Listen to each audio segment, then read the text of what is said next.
નમસ્કાર વિદ્યાર્થી મિત્રો. તો આપણે જોઈશું હવે ચેપ્ટર નંબર 13. ચેપ્ટરનું નામ છે ન્યુક્લિયસ.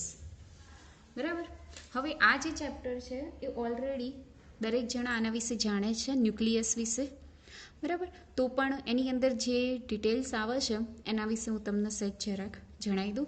તો પહેલો ટોપિક છે તમારો પરમાણુ દળ અને ન્યુક્લિયસનું બંધારણ. જનરલી એવું કહેવામાં આવે છે કે 6C12 કાર્બન એનું દળ 1.992647 × 10⁻26 kg છે.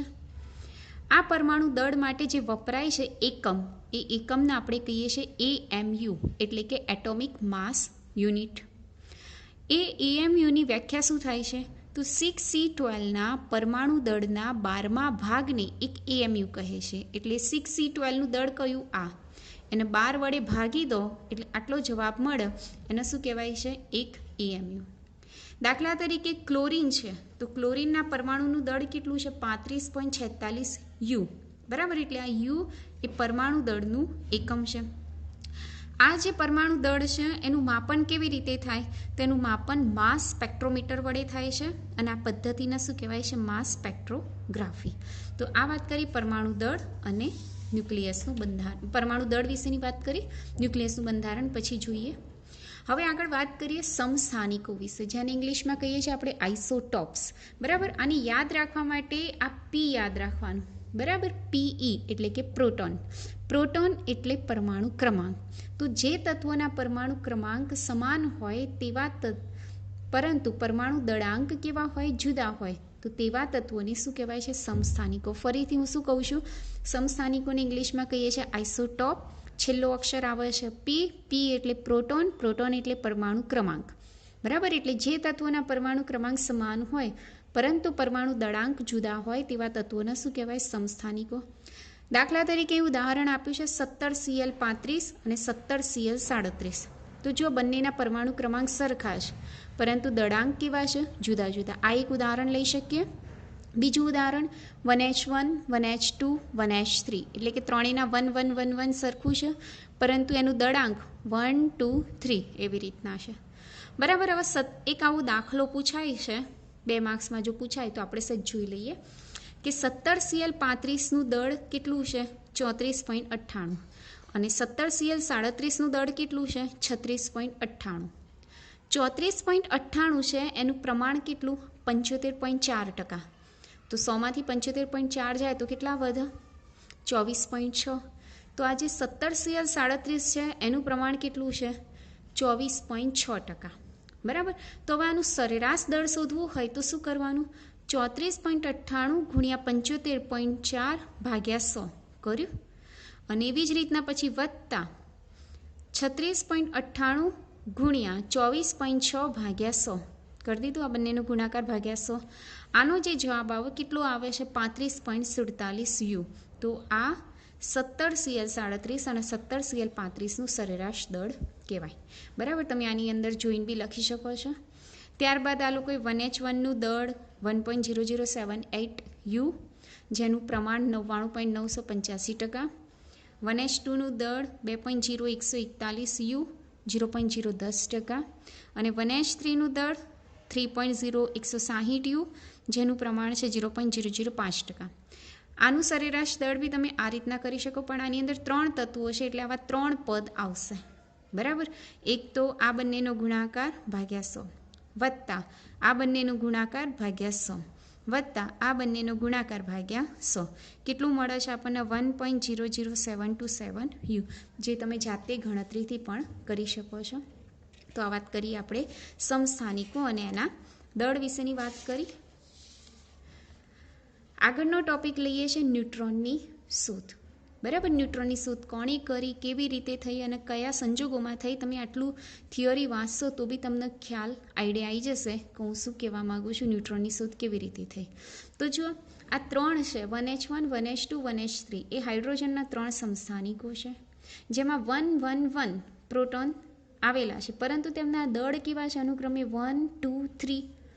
આથી એવું માનવામાં આવે છે કે 1H2 અને 1H3માં પ્રોટોન ઉપરાંત ન્યુક્લિયસમાં કંઈક વધારાનું તટસ્થ કણ હોવું જોઈએ. કેમ? કારણ કે એના દળ વધી જાય છે. તો ન્યુક્લિયસમાં એક પ્રોટોન તો છે જ, અને બીજું વધારાનું હોવું જોઈએ. આ અધિતર્ક 1923માં જેમ્સ ચેડવિકે ચકાસ્યો હતો. બરાબર. ત્યારે એણે શું કર્યું કે બેરિયમ ન્યુક્લિયસ પર આલ્ફા કણોનો મારો ચલાવ્યો, ત્યારે તટસ્થ વિકિરણ ઉત્સર્જન થયું. તે સમયે આવું તટસ્થ વિકિરણ તરીકે કોણ જાણીતું હતું? તો ફોટોન. પરંતુ દળ ઉર્જા અને જે ઉર્જા સંરક્ષણના નિયમ અનુસાર એ જો તટસ્થ વિકિરણ ફોટોન હોય તો તેની ઉર્જા એ આપાત આલ્ફા કણોના મારાથી મળતી ઉર્જા કરતાં ખૂબ જ ઊંચી હોવી જોઈએ, પરંતુ એવું હોતું નથી. આથી ચેડવિકે સંતોષકારક રીતે કોયડાનો ઉકેલી આ તટસ્થ વિકિરણને કયું નામ આપ્યું? ન્યુટ્રોન. બરાબર.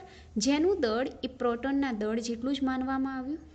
વધુ ચોકસાઈપૂર્વક માપતા ન્યુટ્રોનનું દળ કેટલું મળ્યું? 1.00866. પ્રોટોનનું દળ MP બરાબર 1.00727 U. ઇલેક્ટ્રોનનું દળ 0.00055 U. આ 3 દળ તમારે યાદ કરવા પડશે. બરાબર. તો આ રીતના ન્યુટ્રોનની શોધ થઈ. કોણે કરવી? 1923માં જેમ્સ ચેડવિકે કરી હતી. કેવી રીતે કરી? તો બેરિયમ ઉપર એને આલ્ફા કણોનો મારો ચલાવ્યો, જેમાંથી શું ઉત્સર્જિત થયું? તો તટસ્થ કણ ઉત્સર્જિત થયું. તે સમયે આને તટસ્થ કણને શું માનવામાં આવતું? તો ફોટોન. પરંતુ ઉર્જા સંરક્ષણના નિયમ અનુસાર ફોટોનની ઉર્જા એ આપાત આલ્ફા કણોની મારાથી ઉત્પન્ન થતી ઉર્જા જેટલી હોવી જોઈએ, પરંતુ એવું હોતું નથી. આથી આ સંતોષકારક રીતે ચેડવિકે આ કણને શું નામ આપ્યું? ન્યુટ્રોન. બરાબર. ન્યુટ્રોનની શોધ માટે ચેડવિકને 1935માં નોબેલ પ્રાઇઝ એનાયત કરવામાં આવ્યું. 1923માં એની શોધ કરી અને એક્ઝેક્ટ 12 વર્ષ પછી એને નોબેલ પ્રાઇઝ એનાયત કરવામાં આવ્યું. મુક્ત ન્યુટ્રોન કેવા હોય છે? અસ્થાયી. મુક્ત ન્યુટ્રોન કેવા હોય છે? અસ્થાયી. સ્થાયી હોતા નથી. તે એક પ્રોટોન અને ઇલેક્ટ્રોનમાં અને એક એન્ટીન્યુટ્રિનોમાં ક્ષય પામે છે. એટલે કે એક ન્યુટ્રોનનું વિભંજન થાય છે, જેમાં ધન એટલે કે આ પ્રોટોન, આ ઇલેક્ટ્રોન અને એક એન્ટીન્યુટ્રિનો તટસ્થ એટલે કે ક્ષય પામે છે. જેનો જીવનકાળ કેટલો હોય છે? 1000 સેકન્ડનો છે. અને તે ન્યુક્લિયસની અંદર કેવું હોય છે? સ્થાયી. મુક્ત અવસ્થામાં અસ્થાયી હોય છે, પરંતુ ન્યુક્લિયસની અંદર કેવું હોય છે? સ્થાયી હોય છે. ત્યારબાદ આપણે જોઈએ ન્યુક્લિયસનું બંધારણ. બરાબર. કોઈ પણ તત્વને આપણે શેના વડે બતાવીએ? ઝેડ, એક્સ, એ. ઝેડને શું કહીએ આપણે? પરમાણુ ક્રમાંક અથવા તો પ્રોટોનની સંખ્યા. એનને શું કહીશું આપણે? ન્યુટ્રોનનો ક્રમાંક અથવા તો ન્યુટ્રોનની સંખ્યા. અને જે ઉપર આવેલું છે એ એટલે શું? પરમાણુ દળાંક. આ બંનેનો સરવાળો ઝેડ વત્તા એન. પ્રોટોન અને ન્યુટ્રોન માટે સહિયારો શબ્દ કયો વપરાય છે? ન્યુક્લિયોન. કેમ? કારણ કે બંને કણો ક્યાં રહેલા છે? ન્યુક્લિયસની અંદર રહેલા છે. ત્યારબાદ આપણે જોઈએ સમદળીય. સમદળીય જેને ઇંગ્લિશમાં શું કહીએ છીએ? આઇસોબાર. બાર એટલે એનો છેલ્લો અક્ષર કયો? બાર. બાર એટલે દળ. બરાબર. એટલે જે તત્વોના પરમાણુ દળાંક સમાન હોય તેવા તત્વોને શું કહેવાય છે? આઇસોબાર. દાખલા તરીકે 1H3 અને 2He3. તો જુઓ બંનેના એ સરખા છે, 3 તો આવા તત્વોને એકબીજાના શું કહેવાય? સમદળીય અથવા તો આઇસોબાર કહીશું. એના પછી આવે છે આઇસોટોન્સ વિશે. જો છેલ્લા શબ્દમાં શું છે? એન. એન એટલે ન્યુટ્રોન. બરાબર. તો જે તત્વોના ન્યુટ્રોનની સંખ્યા એટલે કે એન સમાન હોય તો તેવા તત્વોને આપણે શું કહીએ છીએ? આઇસોટોન્સ કહીશું. દાખલા તરીકે ઉદાહરણ આપ્યું છે 80 Hg 198 અને 79 Au 197. તો બંનેની બાદબાકી કરો. 198માંથી 80 જાય તો 118 રહેશે. 197માંથી 79 જાય તો પણ કેટલા રહેશે? 118. એટલે આ બંનેમાં ન્યુટ્રોનની સંખ્યા સમાન હોવાથી આવા તત્વોને શું કહેવાય છે? આઇસોટોન્સ કહીશું. ત્યારબાદ આપણે ન્યુક્લિયસનું પારિમાણ. ક્વેશ્ચનનું નામ છે ન્યુક્લિયસનું પારિમાણ. બરાબર. પારિમાણ એટલે એની ત્રિજ્યા. ખરેખરમાં ન્યુક્લિયસની ત્રિજ્યા શોધવાનું શ્રેય કોને જાય છે? રુથરફોર્ડને, જે આપણે ચેપ્ટર 12માં જોઈ ગયું છે, કે જેમાં ગાઇગર માસ્ટર નામના વૈજ્ઞાનિકોએ પોતાના પ્રયોગમાં આલ્ફા કણ વાપર્યો હતો. એની ઉર્જા કેટલી હતી? 5.5 MeV. ને સોનાની વરખ પર શું કરવામાં આવ્યું? મારો ચલાવ્યો, જેમાં ન્યુક્લિયસની નજીકતમ અંતર એ લોકોને કેટલું મળ્યું? 4 × 10⁻14 મીટર, એટલે કે એપ્રોક્સિમેટેડ 4 ફર્મી જેટલું મળ્યું, જેના માટે કુલંબીય અપાકર્ષણ બળ જવાબદાર છે. હવે જો 5.5 MeV કરતાં વધુ ઉર્જાવાળા કણને આપાત કરીએ, એટલે કે આપણે ઇલેક્ટ્રોન આલ્ફા કણોના બદલે ઝડપી ઇલેક્ટ્રોનને પ્રક્ષિપ્ત કણ તરીકે લઈ વિવિધ તત્વો, એવું જરૂરી નહીં કે એકલું સોનું લીધું, એમને વિવિધ તત્વોના લક્ષ્ય ઉપર મારું ચલાવી પ્રકીર્ણનના પ્રયોગો કરતા વિવિધ તત્વોના ન્યુક્લિયસના પરિમાણ ચોકસાઈપૂર્વક મપાયેલા છે. બરાબર, તો એ દળાંક ધરાવતા ન્યુક્લિયસની ત્રિજ્યાનું આ સૂત્ર એમને પ્રાપ્ત થાય છે. ત્રિજ્યા R બરાબર R0 એની 1/3, જે ચેપ્ટરનું મોસ્ટ ઇમ્પોર્ટન્ટ સૂત્ર છે, જેના ઉપરથી આપણે દાખલા જોઈશું. તો આ R0 શું? તો જુઓ, R0 એટલે R0 એક અચળાંક છે, જેનું મૂલ્ય 1.2 × 10⁻15 મીટર અથવા તો 1.2 ફર્મી કહેવાય છે. બરાબર, હવે ન્યુક્લિયસની વાત કરીએ તો ન્યુક્લિયસ એક ગોળાકાર છે. ગોળાકારનું કદ કેટલું હોય? તો કદ બરાબર 4/3 પાઈઆરનો ઘન થાય. ગોળાનું કદ શું થાય? 4/3 પાઈઆરનો ઘન. હવે આરની જગ્યાએ આ કિંમત મૂકી દીધી, કઈ? R0 એની 1/3 ઘન તો છે જ. બરાબર, હવે શું કર્યું? 3 ઘાત આના આપી દો એટલે R0 નો ઘન થયો. 3 ઘાત આના આપી દો એટલે કેન્સલ થઈ જાય, એટલે એકલું એ વધશે. તો V ચલે છે એ, એવું લખાય. V is directly proportional to a. તો અહીં લખી શકાય કે ન્યુક્લિયસનું કદ એ એને સમપ્રમાણમાં છે. હવે ઘનતાનું સૂત્ર શું છે? ρ બરાબર દળ ભાગ્યા કદ. દળની જગ્યાએ એ લખી કાઢ્યું અને કદની જગ્યાએ આ સૂત્ર લખી કાઢ્યું. એ અને એ કેન્સલ, 3 ઉપર આવી જશે એટલે 3/4 પાઈ R0 નો ઘન. 3નું મૂલ્ય અચળ, 4 એ અચળ, પાઈનું મૂલ્ય 3.14 અચળ, R0 નું મૂલ્ય 1.2 ફર્મી અચળ, એટલે બધી કિંમત અચળ છે, એટલે ρ બરાબર શું મળ્યું? અચળ. એનું અર્થ શું થયું કે ન્યુક્લિયસની ત્રિજ્યા બદલાય, ન્યુક્લિયસનું દળ બદલાય, પરંતુ ન્યુક્લિયસની ઘનતા કેવી રહેશે? અચળ. આમ ન્યુક્લિયસની ઘનતા કેટલી છે? અચળ, જેનું મૂલ્ય આપણને કેટલું મળે છે? 2.3 × 10⁻17, જે પાણીની ઘનતા કરતાં 1000 ગણી વધારે છે. બરાબર, પાણીની ઘનતા કેટલી છે? 1000. તો આને 1000 વડે ભાગી દો તો કેટલા આવશે? 2.3 × 1014 ગણી વધારે છે એમ કહેવાય. તો આ જોયું આપણે ન્યુક્લિયસનું પરિમાણ. તમે દરેક જણા આમાંથી જોડી જોડી લખતા બી રહેજો. બરાબર, જેને બાકી હોય લખવાનું, અને તો મેં સેન્ડ કરી દીધું છે ગ્રુપમાં. ચલો, એના પછીનો આપણે ટોપિક જોઈએ દળ ઉર્જા, જે આઇન્સ્ટાઈને પોતાના સાપેક્ષવાદ અનુસાર દળનું ઉર્જામાં રૂપાંતર કરવાનું એક સૂત્ર આપ્યું. એટલે કે દળ અને ઉર્જા એકબીજાના સ્વરૂપ તરીકે ગણવામાં આવે છે, એવું આઇન્સ્ટાઈનના સાપેક્ષવાદ અનુસાર થયું. બરાબર, જેના લીધે બોમ્બ એટલે કે આણ્વીય બોમ્બ એટલે કે પરમાણ્વીય બોમ્બ અથવા ન્યુક્લિયર બોમ્બની રચના કરી, કે જેમાં દળનું સંપૂર્ણપણે શેમાં રૂપાંતર થાય? ઉર્જા. જેટલું દળ વધારે એટલી જ ભયંકર ઉર્જા ઉત્સર્જિત થાય. બરાબર, એટલે આ દળ ઉર્જાનું સમતુલ્યતાનું સંબંધ E બરાબર mc², જે પણ ખૂબ જ ઇમ્પોર્ટન્ટ છે. આના ઉપરથી દાખલા છે, આપણે જોઈશું. મોસ્ટ ઇમ્પોર્ટન્ટ, જ્યાં સીના આપણે શું કહીએ? પ્રકાશનો વેગ, જેનું મૂલ્ય 3 × 10⁸ મીટર/સેકન્ડ. આ સૂત્ર પરથી પરમાણુ દળનું ઉર્જામાં રૂપાંતર આપણે કરી શકીએ છીએ. તો દળ ઉર્જા આપણું કમ્પ્લીટ. ત્યારબાદ જોઈએ આપણે બંધન ઉર્જા. બંધન ઉર્જા ચેપ્ટરનો સૌથી ઇમ્પોર્ટન્ટ ક્વેશ્ચન છે, જે દરેકે તૈયાર કરી દેવાનો રહેશે. શું છે બંધન ઉર્જા? બંધન ઉર્જા એટલે ન્યુક્લિયસને ખંડિત કરવા માટે જરૂરી ઉર્જા, અથવા તો ન્યુક્લિયસ બનાવવા માટેની જરૂરી ઉર્જા. દરેકને ખ્યાલ છે કે ન્યુક્લિયસ શેનું બનેલું છે? ન્યુટ્રોન અને પ્રોટોનનું.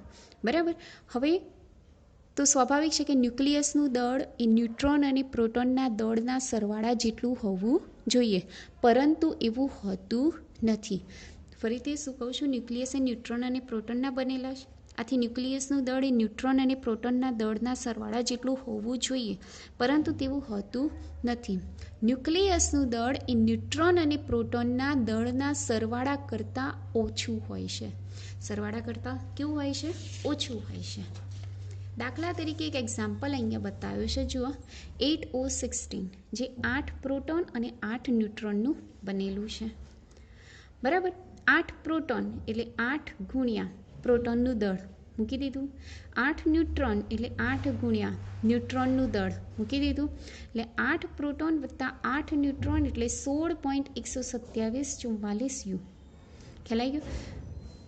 હવે આ જે પરમાણુ છે એનું ન્યુક્લિયસનું દળ પ્રાયોગિક રીતે શોધવામાં આવ્યું તો કેટલું મળે છે? 15.99053, જે આના કરતાં કેવું છે? ઓછું. બરાબર. તો આમ ઓક્સિજનના ન્યુક્લિયસનું દળ તેના ઘટકોના કુલ દળ કરતાં કેટલું ઓછું છે? 0.13691 યુ જેટલું ઓછું છે, જે નીચેના સૂત્ર પરથી તારવી શકાય છે. ડેલ્ટા એમ બરાબર ZMP વત્તા NMN માઇનસ એમ. આ જે ડેલ્ટા એમ છે એના આપણે કહીશું દળ ક્ષતિ. બરાબર. દળમાં આવતી ક્ષતિ કે જે થોડાક વિકૃતિ આવે છે, ક્ષતિ એટલે થોડુંક ઓછું મૂલ્ય આવે છે, એને આપણે કહીએ છીએ દળ ક્ષતિ.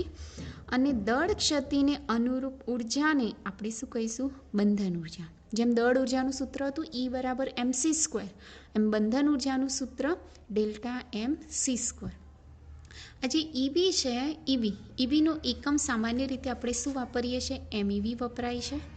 એક MEV બરાબર 10⁶ EV અને એક EV બરાબર 1.6 ગુણ્યા 10⁻19 જૂલ. ખ્યાલ આવી ગયો. તો આ જે વસ્તુ હતું બંધન ઉર્જા, ન્યુક્લિયસની બંધન ઉર્જા, આટલે સુધી આપણે આગળ જોઈ ગયા છીએ. બરાબર. મેં તમને આ મટીરિયલ ક્યાંનું સેન્ડ કરતી હતું, જેને લખ્યું હોય સમજી જવાય એવી રીતે જ છે. બરાબર. એટલે લખતા લખતા જ તમને તૈયાર થઈ જાય એવી રીતે છે. હવેનો જે ટૉપિક છે એ હું ખાસ તમને સમજાવું. તો એ છે બંધન ઉર્જા. એક મિનિટ એક આ સૂત્ર બી છે, સેજ જોઈ લઈએ. આ બી મેં તમને સેન્ડ કરેલું છે. શું લખ્યું છે અમે? કે જો આપણે ન્યુક્લિયસને પ્રોટોન અને ન્યુટ્રોનમાં ખંડિત કરવી હોય, એટલે કે ન્યુક્લિયસને તોડવું હોય, તો આપણે ડેલ્ટા mc² જેટલી ઉર્જા આપવી પડે. અને જો અમુક સંખ્યાના ન્યુટ્રોન અને પ્રોટોનને ભેગા કરી અને ન્યુક્લિયસની રચના કરવી હોય તો ડેલ્ટા m × c² જેટલી ઉર્જા શું થશે? મુક્ત થશે. બરાબર. આ ખંડિત થાય છે એટલે આને આપણે ન્યુક્લિયર વિખંડન ઘટના પણ કહીશું. અને આ સંલયન થાય છે એટલે કે ન્યુક્લિયસ બને છે, ન્યુટ્રોન ને પ્રોટોન ભેગા થઈ અને ન્યુક્લિયર બને છે, એટલે આને આપણે ન્યુક્લિયર ફ્યુઝન એટલે કે સંલયન પણ કહીશું, જેમાં ઉર્જા શું થશે? મુક્ત થશે.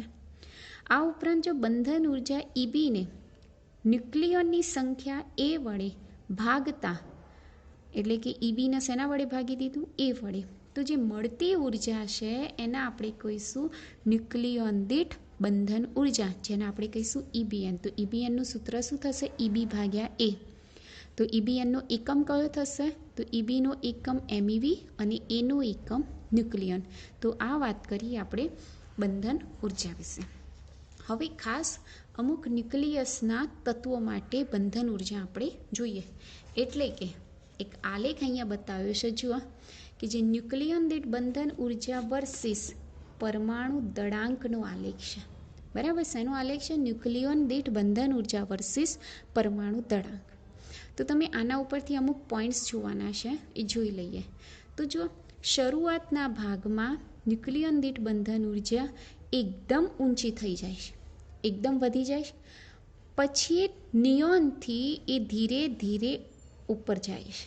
દેખાય છે આલેખ ઉપરથી એમ કહી શકાય કે શરૂઆતના ભાગમાં ન્યુક્લિયન દીઠ બંધન ઉર્જા ઝડપથી વધે છે, પછી ધીરે ધીરે વધે છે, પછી થોડાક સમય માટે અચળ થાય છે અને પછી તેના મૂલ્યમાં શું થાય છે? ઘટાડો. તો આ એક પોઈન્ટ તમે લખી શકો, જે ભલે ચોપડીમાં આપ્યો નહીં, પરંતુ આપણે આલેખ ઉપરથી એક લખવું હોય તો લખી શકાય.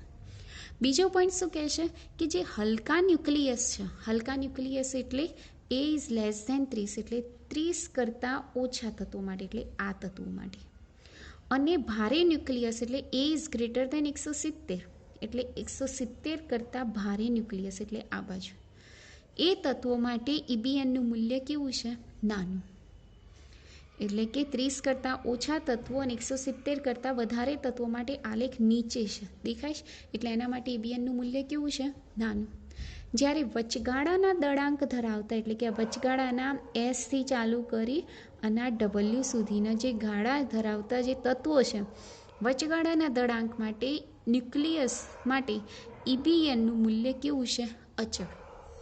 કેવું છે? એ અચળ છે. બીજું ઈબીએનનું મહત્તમ મૂલ્ય સૌથી વધારે પીક ક્યાં મળે છે આપણને?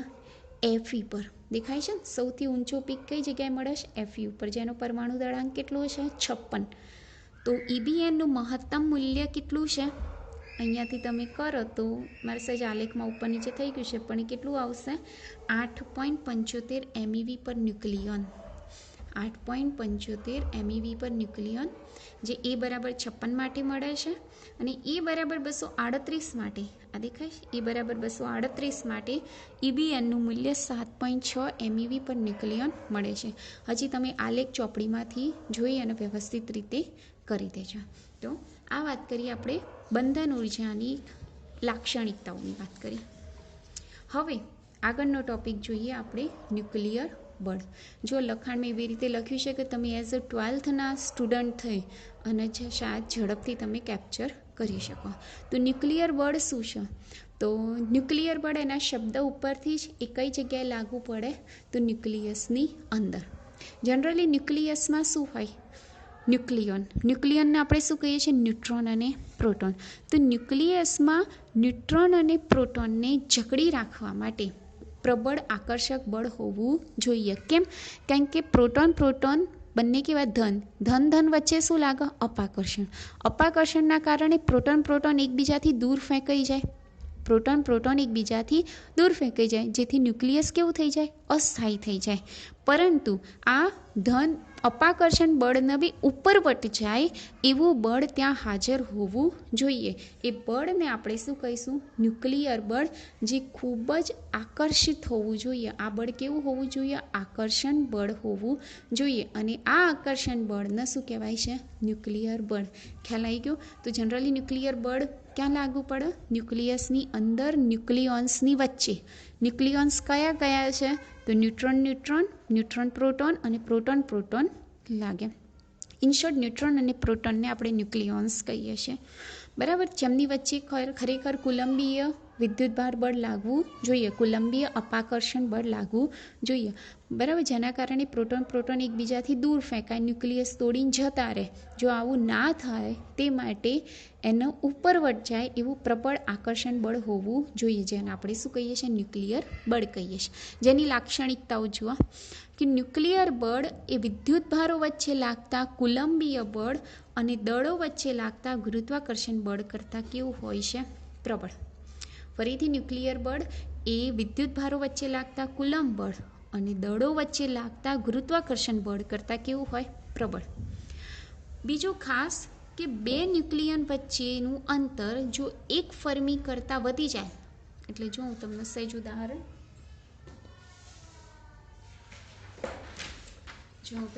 સમજો. દાખલા તરીકે ન્યુક્લિયસ છે, એની ત્રિજ્યા કેટલી છે? 1 ફર્મી. એની ત્રિજ્યા કેટલી છે? 1 ફર્મી.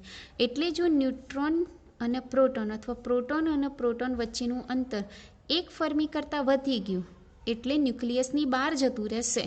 તો આ બંને વચ્ચે લાગતું જે ન્યુક્લિયર બળ છે એ કેવું થઈ જશે? 0. ખ્યાલ આવી ગયો? કેવું થઈ જશે? 0. બીજું, ધારો કે અહીંથી અહીં સુધીનું અંતર 0.8 છે, 0.8 ફર્મી.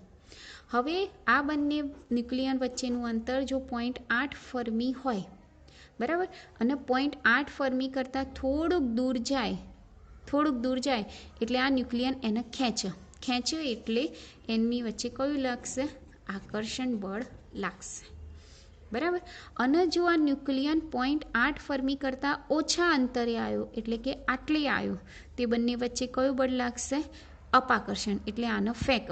તો દૂર જાય તો ખેંચ અને નજીક આવે તો ફેંક. ખ્યાલ આવી ગયો? એટલે 0.8 ફર્મી કરતાં વધી જાય તો તેમની વચ્ચે આકર્ષણ બળ લાગશે, અને 0.8 ફર્મી કરતાં ઘટી જાય તો તેમની વચ્ચે અપાકર્ષણ બળ લાગશે.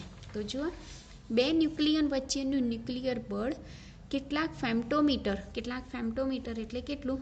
1 ફર્મી કરતાં વધુ અંતરે તે ઝડપથી ઘટીને કેવું થઈ જાય? 0. 0.8 ફર્મી કરતાં વધુ અંતર માટે તે કેવું બનશે? આકર્ષણ. અને 0.8 ફર્મી કરતાં ઓછા અંતર માટે તે કેવું બનશે?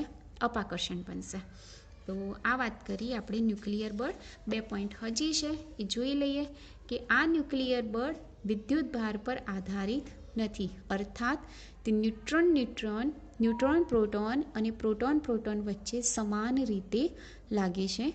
અને બીજું કે કુલમ્બ બળ અને ગુરુત્વ બળની જેમ ન્યુક્લિયર બળને કોઈ સરળ ગાણિતિક સ્વરૂપ નથી. ખ્યાલ આવી ગયો? તો આ વાત કરી આપણે ન્યુક્લિયર બળ, જે તમારે તૈયાર કરી દેવાનું છે. આના પછી આપણે દાખલા જોઈશું, પણ આપણે બીજા લેક્ચરમાં જોઈશું, બરાબર. અને એના પછી રેડિયો એક્ટિવિટી ક્ષય જોઈશું. તો આજના લેક્ચર પૂરતું આપણે આટલું રાખીએ, જે તમે તમારી નોટબુકમાં વ્યવસ્થિત રીતે ઉતારી દો. Thank you.